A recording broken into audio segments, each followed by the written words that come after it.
শুনেছি মোহর দেওয়া ব্যতীত মেয়েকে স্পর্শ করা হারাম। তাহলে যদি মেয়ের বাবা বা মেয়ের পরিবারের লোক এই পরিমাণ মোহর ধার্য করে যে ছেলের পক্ষে দেওয়া সম্ভব নয়, তাহলে এই অবস্থা ছেলের করণীয় কি? হ্যাঁ, বুঝছি আমি, প্রশ্ন কমন পায়ে পড়ে গেছে, এই তো।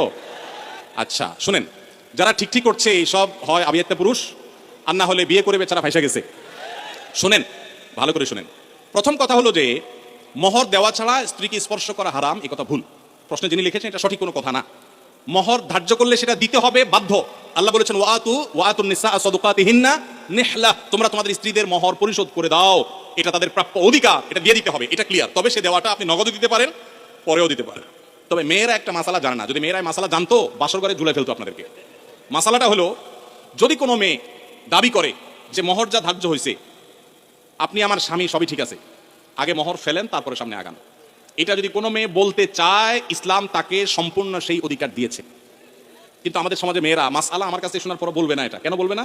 কারণ আমাদের সমাজে পুরুষগুলো এমন রাক্ষসের মতো এবং এমন জালিম, এমন অত্যাচারী, বেশিরভাগ, সবাই কথা বলছি না, যে এই কথা যদি মেয়ে বলে বাসর রাতে, ঠিক আছে স্বামী সবই ঠিক আছে, আপনার সাথে আমার বিয়ে হয়েছে, সব ঠিক আছে, মোহর ধার্য হয়েছে, এটা আমার প্রাপ্য, আল্লাহ কোরআনে বলছেন, অতএব দিয়ে দেন। ছেলে বাসর থেকে পালায় দৌড় দিবে, বলবে এই মেয়ে বাসর রাতে এখনই অবস্থা করতেছে, আল্লাহ জানে আমার কোথায় ঝুলায়। ঠিক না ঠিক? অথচ এটা ঠিক না, সব কথাই তো ঠিক ঠিক বলেন। এই ওয়াজ মাহফিলের একটা সমস্যা হলো, ঠিক হলেও ঠিক, ঠিক না ঠিক, এটাও ঠিক। আচ্ছা যাক, শুনেন, নবী করিম সাল্লাল্লাহু আলাইহি ওয়াসাল্লামের মেয়ে, ভালো করে শুনে রাখেন, নবী করিম সাল্লাল্লাহু আলাইহি ওয়াসাল্লামের কন্যা ফাতেমা রাদিয়াল্লাহু তাআলা আনহা, তার বিয়ে হয়েছে কার সাথে? আল্লাহু আকবার, আলী রাদিয়াল্লাহু তাআলার মতো ইসলামের খলিফার সাথে তার বিয়ে।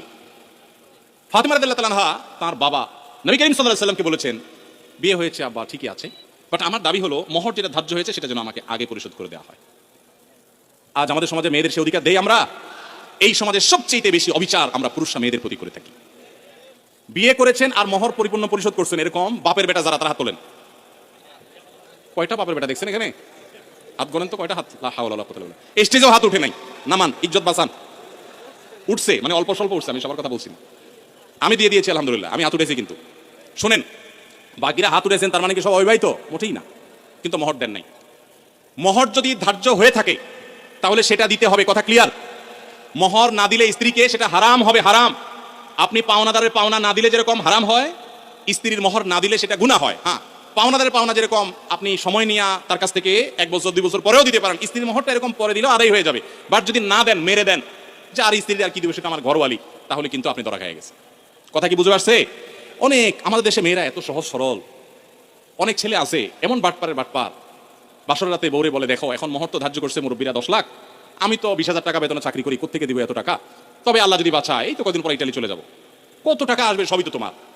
এইসব ফুসলানো কথা শুনে বেশিরভাগ সহজ সরল মেয়েরা বলে ফেলে, আরে কি বলেন, মোহর আমার লাগবে না, এসব কিছু আমার কিছু লাগবে না, এই মাফ করে দিল আর কি, ধরাটা খাইলো।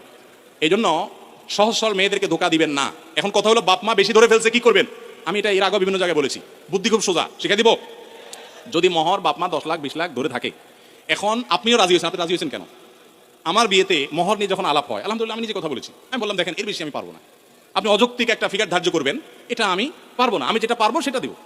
এখন আমাদের সমাজে মোহরটা হয়ে গেছে ফ্যাশন, 10 লাখ 20 লাখ 50 লাখ, ওই ছেলের পেটের উপরে পাড়া দিলে 500 টাকার নোট 2-4টা বাইর হবে না, কিন্তু মোহর হলে 50 লাখ।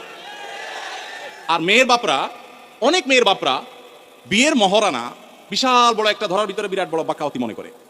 অনেক মেয়ের বাপরা এরকম করে। হাদিস শুনেন, মেয়ের বাবারা, নবী সাল্লাল্লাহু আলাইহি ওয়াসাল্লাম বলেছেন, ইন্না আযামান নিকাহি বারাকাতান আইসারুহা মাউনা, সবচেয়ে সেই বিয়েটা বরকতময় হয় যেই বিয়েতে মোহর সবচেয়ে কম হয়।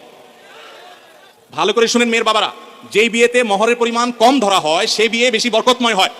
আমি এর আগেও বিভিন্ন মাহফিলে চাক্ষুষ হাজির করেছি, যারা মুরব্বী আছেন এখানে, খবর নিয়ে দেখেন 10 টাকা 15 টাকা 20 টাকা মোহর ধার্য করা হয়েছে। আপনি বলবেন সে আমলের 15 টাকা, বুঝলাম সে আমলের 15 টাকা, এখনকার 15,000 টাকা বা 1.5 লাখ টাকা, এর বেশি না।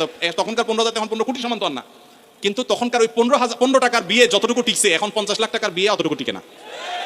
অনেক বাপমা মনে করে এটা বোধহয় বিয়ে টিকানোর একটা উসিলা, এই জন্য যত বেশি ধরবো বিয়ে তত টাইট হবে। না, এগুলো সঠিক কথা না। এটা প্রথম কথা। দ্বিতীয় কথা হলো, 15 লাখ 20 লাখ 10 লাখ 50 লাখ বাকাওয়াতি করে জাহির করলেন, আপনার মেয়ে 1 টাকাও পাইল না, মানে কি? যতটুকু ধার্য করা হবে ততটুকু দিতে হবে। এই জন্য ছেলেরা যদি কোনো কারণে মুরব্বীদের কথা ফুসলানিতে পড়ে আপনি রাজি হয়ে থাকেন, রাজি হয়ে গেছেন, 20 লাখে সই করে দিয়েছেন, রাজি হয়ে গেছেন, এখন আপনার বাঁচার উপায় আছে একটা, হয় পুরা টাকা আদায় করে দিবেন, আর না হয় বউয়ের কাছে একটা দরখাস্ত লিখবেন। কি লিখবেন? দরখাস্তে লিখবেন, বরাবর প্রিয়তমা স্ত্রী, বিষয় মোহর মওকুফের আবেদন, যথাবিহিত সম্মান প্রদর্শন পূর্বক নিবেদন এই যে আমি অমুক অমুক আপনার নাখান্দা স্বামী, বিবাহের সময় মুরব্বীদের পীড়াপিড়িতে রাজি হয়ে এত টাকা ধার্য হয়েছে, আমি রাজি হয়ে গিয়েছিলাম, তখন বুঝি নাই যে এটা দিতে হবে। এখন যেহেতু জানলাম এটা দিতে হবে আর এত টাকা দেওয়ার ক্ষমতা আমার নাই, আমি গরিব মানুষ, অতএব অনুগ্রহ করে আপনি সেখান থেকে কিছু কমাইয়া দিয়া বাধিত করিবেন। স্ত্রী যদি সেই অ্যাপ্লিকেশন গ্রহণ করে বলে ঠিক আছে তুমি গরিব মানুষ, যাও 50% মাফ করে দিছি বা 40% বা 90% মাফ করে দিছি, ঠিক আছে এত দাও বাকিটা মাফ, তাহলে আপনি মাফ পাবেন। আর যদি স্ত্রী মাফ না করে তাহলে বলবেন ঠিক আছে আমি আপনার থালা বাসন কোসন ইত্যাদি ধুয়ে দিব, এটার বাবদ আপনি কিছু মাফ করে দেন। মানে খোলাসা কথা হলো যেভাবেই হোক স্ত্রীর কাছ থেকে আপনাকে মাফ আদায় করতে হবে। চেষ্টা করবো তো আমরা সবাই। মোহর আদায় করা ছাড়া কোনো মানুষ যেন মারা না যায়। সবাই দিবেন তো ইনশাল্লাহ মোহর? মোহর আদায় করে দিবেন। বেশি হয়ে থাকলে স্ত্রীকে বুঝান। আমি যদি একটু রসিকতা করে বলেছি, আপনি বুঝান স্ত্রীকে, দেখো বেশি হয়ে গেছে, তুমি তো দেখতেছো আমার অবস্থা, এখন তুমি একটু স্যাক্রিফাইস করো, আন্ডারস্ট্যান্ডিং করেন। সে যদি কমায় দেয় তাহলে সেটা জায়েজ আছে, কোনো অসুবিধা নেই। এই জন্য কাঠি কিন্তু বইয়ের হাতে, যাদের মোহর বেশি ধরা হয়ে গেছে বইয়ের সাথে বেশি তাফালিং করবেন না, নরম নরম সুরে মাফ করায় নেবেন অন্তত।